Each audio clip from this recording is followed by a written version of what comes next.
it is extremely worrying because UNRWA is absolutely essential to the delivery of humanitarian assistance to the Palestinian population, and particularly in Gaza and also in the West Bank. Therefore, essentially forbidding UNRWA, preventing UNRWA from operating and providing humanitarian assistance to these populations, particularly at this time, is really extremely worrying.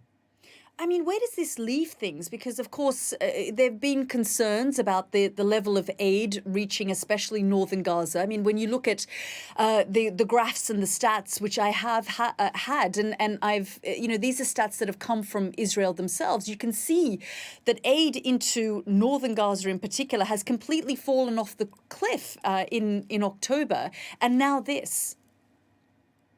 That's right. I mean, even before that bill was adopted by the Israeli parliament, there were a number of expressions of very, very serious concern, especially by our colleagues from the humanitarian agency, really pointing to the very, I would say, disastrous situation in which the population in Gaza finds itself, particularly in northern Gaza. So where does this leave things now? Is the UN going to try and negotiate something with Israel, work with the international community to try and, put pressure on Israel to reverse this? I mean, where does this leave the Palestinian people?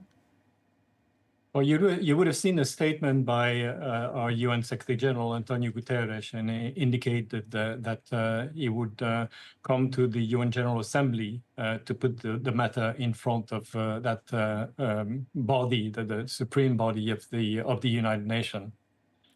Do you think it's going to have an impact? Because throughout the course of the last year, we've seen statements of concern from the United States, from the UN, from European countries. It doesn't seem to make a difference on the ground. Well, obviously, we will see how that will proceed, but I believe that there has been, up to now, a very strong, very united expression of very serious concern about the plight of the population in Gaza. And of course, more recently, a serious concern expressed by so many member states regarding the prospect of that bill. And now it is with us, it has been adopted by Knesset. Obviously, there has to be a continuous advocacy, continuous pressure to make sure that this bill would not be operationalized, and that essentially, I mean, more humanitarian assistance, much more humanitarian assistance will be provided to the population in Gaza. And obviously, given the devastation in Gaza, we often hear stories about looting and lawlessness. How much of a concern is this just going forward, trying to manage the situation in Gaza with calls and concerns around famine, for example, and as you say, humanitarian aid not reaching the most desperate and needy? Well, I mean, inevitably, if you have a population which is in such a state of despair, with no prospect whatsoever, which is submitted to the shortages of all kind. I mean, there's a lack of everything, and plus constant pressure to move from one place to the other in Gaza, then inevitably you end up with having this phenomenon of looting and violence. And of course, that further exacerbates the plight of the population. And that makes also the work of the humanitarian operators even more difficult.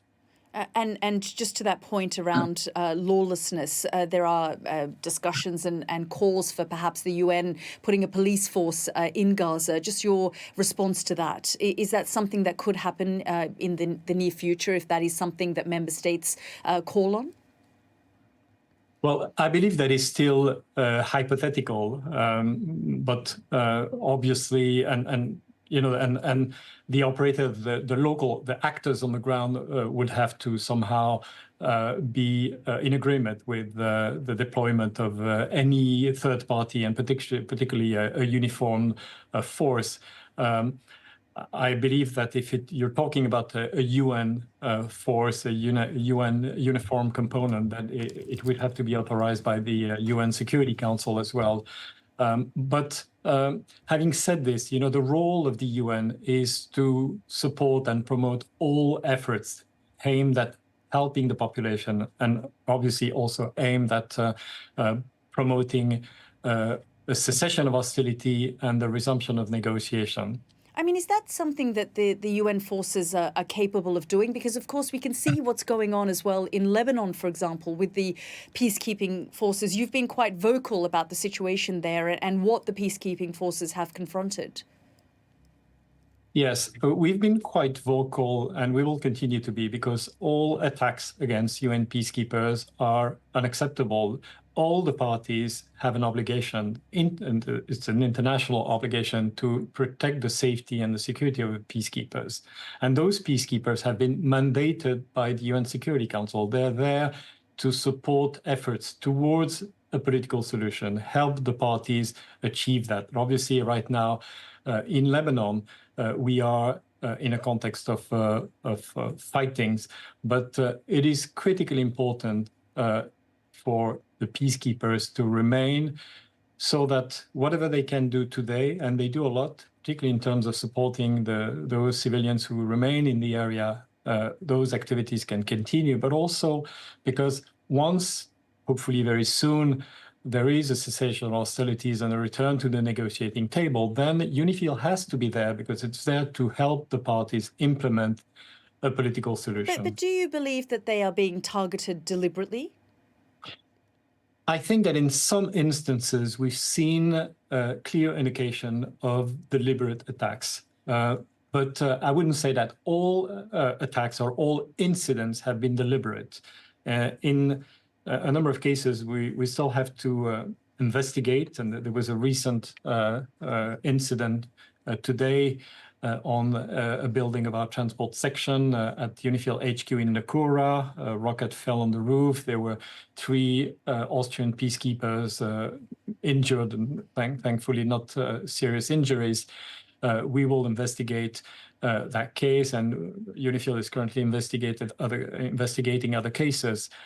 Now, whether all these incidents are deliberate, then I wouldn't say that. As I say, I mean, in some of the cases, we don't have firm elements that would absolutely point to deliberate attacks. In some other cases, yes, we do have those elements. I mean, recently, like a little less than a week ago, there was an observation post of UNIFIL, which was destroyed by a bulldozer from the IDF, and we have a video. I mean, that was obviously a deliberate attack. We have, of course, protested this to the Israeli authorities, and we have reminded the Israeli authorities that, you know, they have an obligation to protect the safety and the security of our peacekeepers.